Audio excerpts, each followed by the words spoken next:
Hello students and welcome to the educate. और आज हम करेंगे चाइल्ड डेवलपमेंट एंड पेडागोजी की क्वेश्चन सीरीज में अपनी 8वीं वीडियो को, जिसमें हम डिस्कस करेंगे हमेशा की तरह टॉप 10 क्वेश्चन जो कि आपके सीटेट जुलाई 2020 के लिए बेहद इंपॉर्टेंट होने वाले हैं। और हम यहाँ क्वेश्चन ही नहीं करेंगे बल्कि क्वेश्चन जहाँ जिस कंसेप्ट से आ रहा है उस कॉन्सेप्ट को भी क्लियर करेंगे। तो चलिए शुरुआत कर देते हैं अपने पहले क्वेश्चन से। पहला क्वेश्चन कहता है, क्या a young child responds to a new situation on the basis of the response made by him in a similar situation as in the past. यानी एक बच्चा है जो किसी सिचुएशन को रिस्पॉन्ड ऐसे करता है जैसे कि उसने रिस्पॉन्ड किया था अपनी एक पिछली सिचुएशन में। तो ये किस लॉ की तरफ इशारा है, यानी ये लर्निंग का कौन सा लॉ है? मैं आपको बता देता हूं। ये जो लर्निंग के लॉ इन्होंने ऑप्शन में दे रखे हैं, जैसे कि law of attitude, law of readiness, law of analogy और लॉ ऑफ इफेक्ट, ये सारे के सारे जो लॉ हैं ये लर्निंग के लॉ हैं। और इन लॉ के जो प्रतिपादक हैं वो हैं थॉर्नडाइक। थॉर्नडाइक ने ही ये सारे लॉज दिए हैं। इसमें लॉ आपके प्राइमरी लॉ भी हैं और इसके अंदर आपके सेकेंडरी लॉ भी है। तो चलिए पहले क्वेश्चन को समझने से आंसर देने से पहले इसको समझ लेते हैं और ये क्या कॉन्सेप्ट दी है थॉर्नडाइक ने। देखिए, हम सभी को पता है कि थॉर्नडाइक ने जो एक्सपेरिमेंट किया था लर्निंग का वो एक बिल्ली पर किया था। वो वहां पर इन्होंने क्या किया था कि एक बिल्ली को एक केज में बंद कर दिया था, ठीक है, और केज में एक जाली लगी हुई थी और उसके बाहर फूड रख दिया था। तो ये मैं आपको बताना चाह रहा हूँ कि जब फूड रखने के बाद उसके जो डोर है, यानी ये आप देख रहे होंगे, ये जो डोर है इसकी जो धागा है वो यहाँ पर इन्होंने रख दिया है और यहाँ पे एक प्लेट लगा दी है, ताकि यहाँ बिल्ली का जब पैर या हाथ कुछ भी जो भी पैर पड़ता है तो वो जैसे ही पड़ेगा तो ये डोर खुल जाएगा। तो पहले बिल्ली जो है खाने की तरफ भागती है, जाल की तरफ, लेकिन वो खाना नहीं ले पाती है। तो बहुत सारी चीज़ें करती है, वो उछल कूद करती है। एक बार क्या होता है कि गलती से उसका पैर जो है वो इस प्लेट पर लग जाता है और जैसे ही प्लेट पर लगता है तो ये डोर जो है ओपन हो जाता है और बिल्ली बाहर निकलती है और खाना खा लेती है। फिर दोबारा ही थॉर्नडाइक क्या करते हैं, दोबारा इस बिल्ली को अंदर रख देते हैं। फिर बिल्ली इसी तरीके से प्रयत्न करती है, लेकिन अब जो इसके ट्रायल हैं, इसके जो प्रयत्न हैं, अब वो कम है पहले के जरिए, क्योंकि इसे कुछ कहीं ना कहीं बिल्ली को थोड़ा सा पता लग गया था कि हाँ ये प्लेट पर मेरे कुछ पैर लग रहा है, इस वजह से ये दरवाज़ा खुल रहा है। इसी तरीके से फिर तीसरी बार रखा, फिर चौथी बार रखा, यानी जितनी बार बार रखते गए इसके ट्रायल कम होते गए और गलतियां बिल्ली कम करती गई। और एक ऐसा समय आया कि बिल्ली किसी भी उथल पुथल के, यानी बिना किसी कूद फाद मचा के आराम से प्लेट पर पैर रख रही थी और दरवाज़ा खुल रहा था और खाना खा रही थी। इसीलिए इसको हम क्या कहते हैं, ट्रायल एंड एरर मेथड। हमेशा याद रखेंगे इसे ट्रायल एंड एरर मेथड भी बोला जाता है और इसे आपका थॉर्नडाइक थ्योरी भी बोली जाती है। तो ये ट्रायल एंड एरर मेथड ये होता है कि ट्राई, गलती करना, प्रयत्न करना और गलती करना, प्रयत्न करना और गलती करना। तो जितना जितना ज़्यादा प्रयत्न होता रहेगा उतनी गलती की संभावना भी कम होती रहेगी। तो इसी तरीके से उन्होंने प्राइमरी लॉ बनाए हैं, कुछ प्राइमरी सेकेंडरी लॉज भी हैं, उनकी बाद में बात करेंगे हम जब इसके बारे में डिस्कस कर रहे होंगे पूरा। तो प्राइमरी लॉज उन्होंने क्या दिए हैं थॉर्नडाइक ने, मैं आपको बता देता हूँ। पहला लॉ दिया उन्होंने क्या, एक्सरसाइज यानी रेपिटेशन। जैसे कि बिल्ली आप देख रहे थे, जो बिल्ली है वो क्या कर रही थी, रेपिटेशन कर रही थी, यानी जितना रेपिटेशन कर रही थी उतनी ही आसानी से वो उस प्लेट को छू रही थी। यानी जितनी बार वो रखे जा रही थी केज में, जितनी उसकी रेपिटेशन बार बार ही हो रही थी उतनी ही आसानी उसे वहां से निकलने के लिए हो रही थी। तो एक ये लॉ बना। फिर हम बात करते हैं लॉ ऑफ इफेक्ट। यानी लॉ इफेक्ट क्या है, यानी प्रभाव, किस चीज का प्रभाव, प्लेजर एंड पेन प्रिंसिपल। ये बात हमेशा ध्यान रखिएगा कि प्लेजर और पेन प्रिंसिपल क्या है। ये इस तरीके से है, अगर बाहर खाना रखा है तो बिल्ली ज्यादा प्रयत्न करेगी और रेस्पॉन्स ज्यादा करेगी। यानी ये जो बॉन्ड है हमारा, कैसा बॉन्ड है, एस आर का बॉन्ड है। यहाँ पे एस जो है स्टिमुलस है और आर जो है वो क्या है, आपका रिस्पॉन्स है। तो स्टिमुलस यानी खाना जो बाहर रखा है वो आपकी सिचुएशन है और रिस्पॉन्स जो बिल्ली प्रयत्न कर रही है वो रिस्पॉन्स है। अगर बिल्ली को खाना खाना है और खाना टेस्टी है और खाने में जो है वो प्लेजर है तो बिल्ली रिस्पॉन्स ज्यादा करेगी, यानी उसका इफेक्ट ज़्यादा होगा। अगर यहाँ पे स्टिमुलस खाना नहीं है बल्कि ये है कि अगर बिल्ली बाहर निकलती है तो उसकी पिटाई होगी, तो क्या होगा, बिल्ली रिस्पॉन्स नहीं करेगी, यानी बिल्ली रिस्पॉन्स कम कर देगी, क्योंकि उसे पता है अगर मैं बाहर निकली तो मेरी पिटाई होगी। और अगर वहां पे पिटाई की जगह खाना रखा हुआ है तो बिल्ली रिस्पॉन्स ज़्यादा करेगी। तो हम कह सकते हैं कि अगर प्लेजर है तो रिस्पॉन्स ज़्यादा होगा। अगर आपका प्लेजर है, अगर वो चीज़ प्लेजर है तो रिस्पॉन्स आपका प्लस यानी ज़्यादा होगा। और अगर वो पेन है, यानी आपकी जो स्टिमुलस है वो पेन है, तो रिस्पॉन्स आपका नेगेटिव होगा। ये बात हमेशा आप ध्यान रखेंगे, ठीक है। इसी के बाद है आपका लॉ ऑफ रेडीनेस।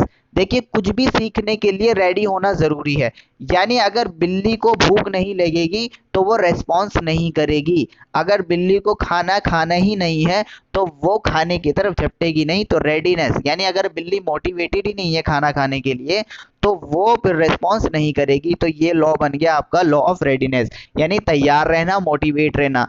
ये ही बच्चों पर अप्लाई भी होता है। अगर बच्चा किसी चीज़ को सीखने के लिए रेडी नहीं है तो आप उसे कोई भी चीज़ नहीं सिखा सकते। ये हमेशा आपको बात ध्यान में रखनी होगी। तो ये 3 लॉ हैं और इसके सेकेंडरी लॉ भी हैं। मैं आपको बता देता हूँ, सेकेंडरी लॉ भी इन्होंने बनाए हैं। अगर मैं सेकेंडरी लॉ की बात करता हूँ, पहले क्वेश्चन की तरफ चले आते हैं, तो मैं देखता हूँ कि ये देखिए, ये भी सेकेंडरी लॉ है और ये भी सेकेंडरी लॉ है, और रेडीनेस जो है ये फर्स्ट और इफेक्ट जो है ये फर्स्ट लॉ है। तो इस बात को हम ध्यान रखेंगे, ठीक है। अब ये लॉ ऑफ एटीट्यूड क्या होता है? देखिए, लॉ ऑफ एटीट्यूड ये होता है जब बच्चे का पॉजिटिव एटीट्यूड होगा जब ही वो कुछ सीख पाएगा, तो इसे ही बोलते हैं law of attitude. Law of readiness हमने बात कर ली। अब है बात लॉ ऑफ एनोलॉजी।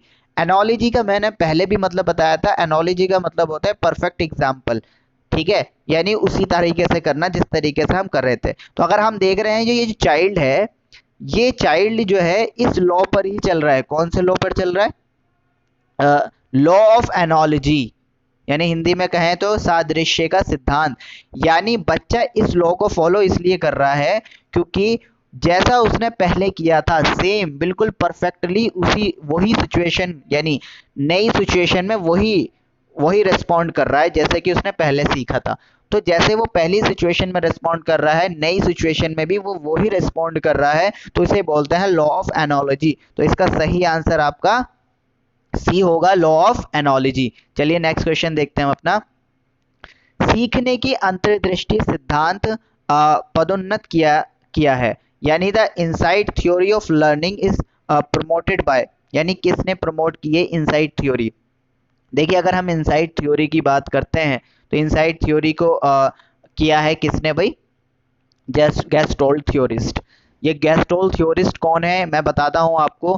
कोलर ने और 3 थ्योरिस्ट के साथ मिलकर एक एक्सपेरिमेंट किया था। वो एक्सपेरिमेंट किया था एक चिंपैंजीज पे, जिसका नाम आप सभी जानते हैं कि उसका नाम सुल्तान था।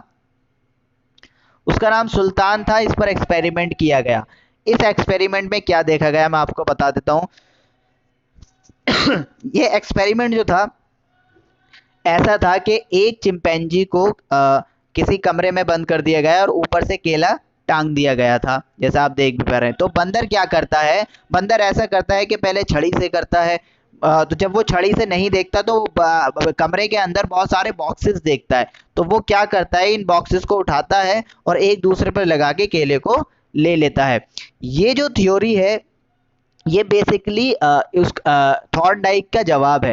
यानी थॉर्नडाइक तो ये कहते हैं कि बार बार रेपिटेशन कर करके सीख जाते हैं, लेकिन जो कॉलर बताते हैं वो ये बताते हैं ऐसा नहीं है, बल्कि हमारे अंदर एक इंसाइटनेस होती है। यानी हमारे अंदर चीज़ों को देख के जब हम देखते हैं, बहुत सारा एक कमरा है, जैसे बंदर ने इसने चिंपैंजी ने देखा कि एक कमरा है, यहाँ पर इतने सारे बॉक्सेस रखे हैं, अगर मैं इन्हें सबको मिला के रख दूँ तो मैं एकदम से केला ले सकता हूँ।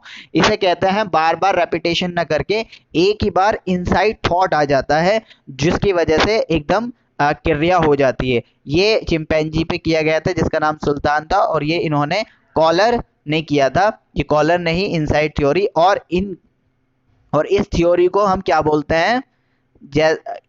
गैसोल्ट। गैसोल्ट एक जर्मन वर्ड है जिसका मतलब होता है to be placed, to be placed, ये ध्यान रखना, यानी चीजों को रख देना। यानी जब चीजों को रख देना, यानी जैसे केलों को अपनी जगह रख दिया, बॉक्सेस को अपनी जगह रख दिया, फिर जब चीजें रखी हुई मिली उस चिंपैंजीज को तो उसने फिर चालू कर दिया। तो चलिए हम आगे देखते हैं अपना क्वेश्चन। निम्नलिखित में से कौन सा स्टर्नबर्ग की बुद्धि के त्रितंत्र सिद्धांत का हिस्सा नहीं है, यानी which of the following is not the part of Sternberg's triarchic theory of intelligence. तो देखिए स्टर्नबर्ग ने 3 स्टेजेस बताई हैं अपनी थ्योरी के, जब भी उनकी ट्रायरिक थ्योरी कहलाई। ये 3 स्टेजेस में आपकी एक थी एनालिटिकल थ्योरी, एक थी उसके अंदर प्रैक्टिकल थ्योरी, एक थी उसमें क्रिएटिव इंटेलिजेंस। ठीक है, तो इन्होंने ये 3 स्टेजेस बताई थी, लेकिन उन्होंने पार्शियल स्टेजेस नहीं, स्पेशल स्टेजेस नहीं बताई थी, यानी देशिक नहीं बताई थी। तो आंसर आपका यही होगा, यानी सी आपका आंसर होगा। याद रखना स्टर्नबर्ग ने जो 3 स्टेजेस बताई हैं, नंबर 1 एनालिटिकल, नंबर 2 प्रैक्टिकल और नंबर 3 क्रिएटिव। स्पेशल इंटेलिजेंस की स्टेज कोई नहीं है स्टर्नबर्ग के अनुसार। तो यही आंसर होगा इसका। नेक्स्ट क्वेश्चन देखते हैं हम।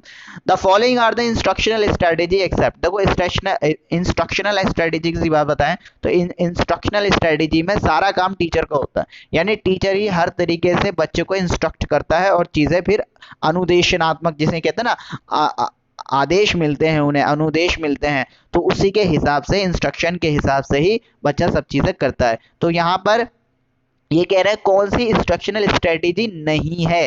तो हम पहला क्वेश्चन है ये रहा कॉन्टेक्चुअलाइजेशन, यानी संदर्भीकृत अनुदेशन करना, यानी जब कॉन्टेक्चुअलाइजेशन इंस्ट्रक्शन, यानी बच्चों को कॉन्टेक्स्ट देना किसी बात का, तो ये भी टीचर करेगा। तो ये तो स्ट्रेटेजी है इंस्ट्रक्शन की, तो ये नहीं होगा। Providing learner control of instruction, यानी लर्नर को कंट्रोल ऑफ इंस्ट्रक्शन दे देना, यानी ये दे देना कि बच्चों अब तुम ही कंट्रोल करो। यह ऑप्शन ही सही होगा, क्योंकि यही स्ट्रेटेजी नहीं हो सकती, क्योंकि यहाँ पर टीचर ही इंस्ट्रक्शन देता है, टीचर के पास ही ये पावर होती है कि वो बच्चों को इंस्ट्रक्शन दे। लेकिन यहाँ पर क्या कह रहे हैं, प्रोवाइडिंग लर्नर, ये कंट्रोल जो है लर्नर को नहीं दिया जा सकता। ठीक है, तो यही इसका आंसर होगा। नेक्स्ट देखेंगे हम अपना, विच of the following is not a part of Piaget's pre operational stage. देखिए प्री ऑपरेशनल स्टेज यानी पूर्व संक्रियात्मक अवस्था का हिस्सा कौन सा नहीं है। ये हमने कल भी बात की थी। हमने जब प्री यानी सॉरी कल नहीं, जो हमारी लास्ट वीडियो थी उसमें हमने बात की थी, तो हमने बताया था कि क्या ये चीज देखिए, ईगोसेंट्रिज्म और एनिमिज्म क्या है। ईगोसेंट्रिज्म क्या मतलब होता है, प्री ऑपरेशनल स्टेज आपकी कहाँ से कहाँ तक होती है, मैं आपको बता देता हूँ। 2 साल से 7 साल तक। ठीक है, 2 साल से 7 साल तक ये एज होती है। इस एज में बच्चा ईगोसेंट्रिज्म होता है, यानी उसे लगता है कि सारी दुनिया उसके आसपास ही है, तो इसे बोलते हैं ईगोसेंट्रिज्म।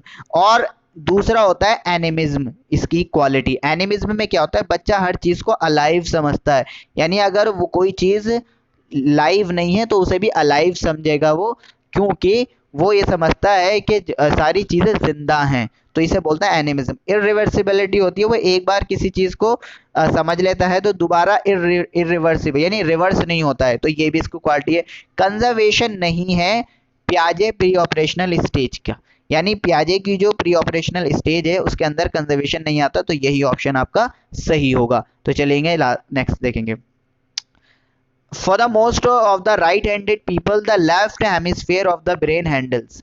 देखिए ये आपका ऐसा है कि जो ब्रेन होता है ना आपका, मैं आपको बता देता हूँ, पहले इसका थोड़ा सा समझ लेंगे। जो ब्रेन होता है वो आपका 2 भागों में बटा रहता है। ठीक है, एक तो होता है आपका लेफ्ट और एक होता है आपका राइट। जो लेफ्ट वाला होता है वो आपके राइट आर्म्स को देखता है, और जो राइट वाला आर्म्स होता है वो आपके लेफ्ट आर्म्स को कंट्रोल करता है। ये हमेशा इस बात को ध्यान रखना। और ये क्वेश्चन क्या पूछ रहे हैं, फॉर मोस्ट यानी दाएं हाथ से काम करने वाले अधिकतर व्यक्तियों के लिए मस्तिष्क का बायां गोलार्ध, हाँ यानी जो दाएं हाथ से काम कर रहे हैं, यानी ये राइट हैंड से काम कर रहे हैं, ठीक है, राइट हैंड से काम कर रहे हैं, तो इनका जो अर्धगोला यानी माइंड का जो आधा हिस्सा है वो लेफ्ट वाला ही काम करेगा। और वो किस पर ध्यान देता है, वो ध्यान देता है स्पेशल विजुअलाइजेशन पर, यानी ये देखिए स्पेशल विजुअलाइजेशन इंफॉर्मेशन को नियंत्रित करता है। ये ध्यान रखेंगे, दाएं हाथ से काम करने वाले अधिकतर व्यक्तियों के लिए मस्तिष्क का बायां गोलार्ध स्पेशल विजुअल इंफॉर्मेशन को नियंत्रित करता है। यह हमेशा आप ध्यान रखेंगे। नेक्स्ट देखेंगे, निम्नलिखित में से कौन सा अधिगम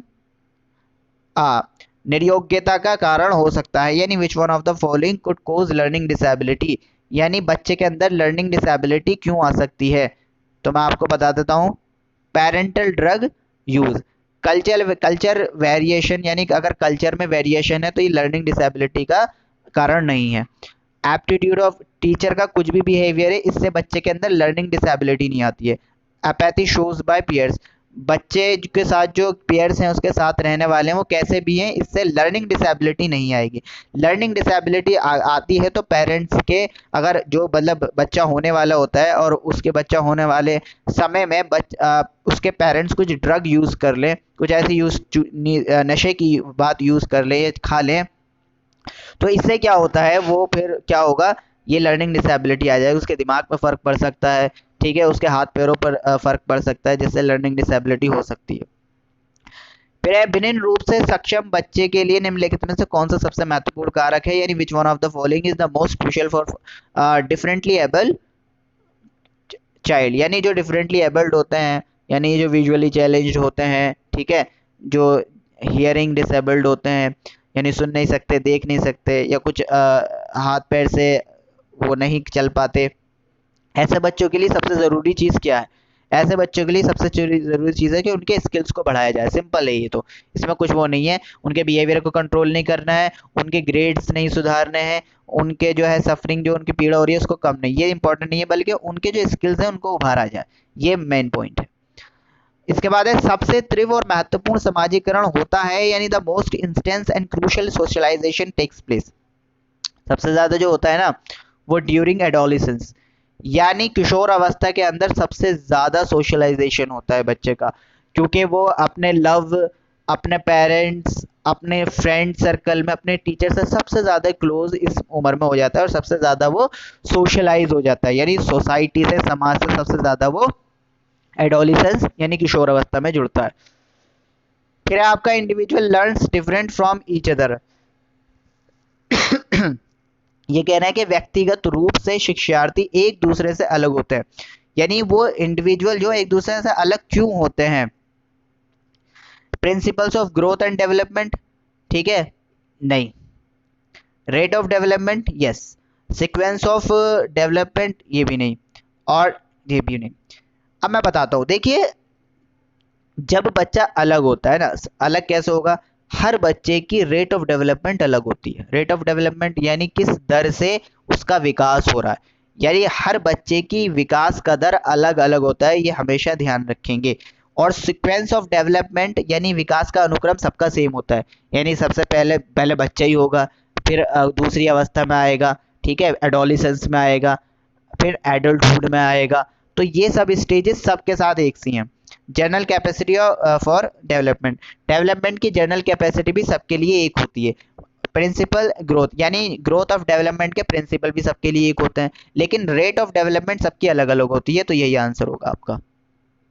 तो ये था आपका लास्ट क्वेश्चन। अगर आपको ये हमारी वीडियो पसंद आई है तो प्लीज़ हमारे इस वीडियो को लाइक कीजिएगा, शेयर ज़रूर कीजिएगा और हमारे चैनल को सब्सक्राइब ज़रूर कीजिएगा। और अगर इसका पीडीएफ आप चाहते हैं तो इसका आपको लिंक आपको वीडियो के डिस्क्रिप्शन में मिल जाएगा, इसे आप फ्यूचर रेफरेंस के लिए रख सकते हैं। Thank you so much for being here.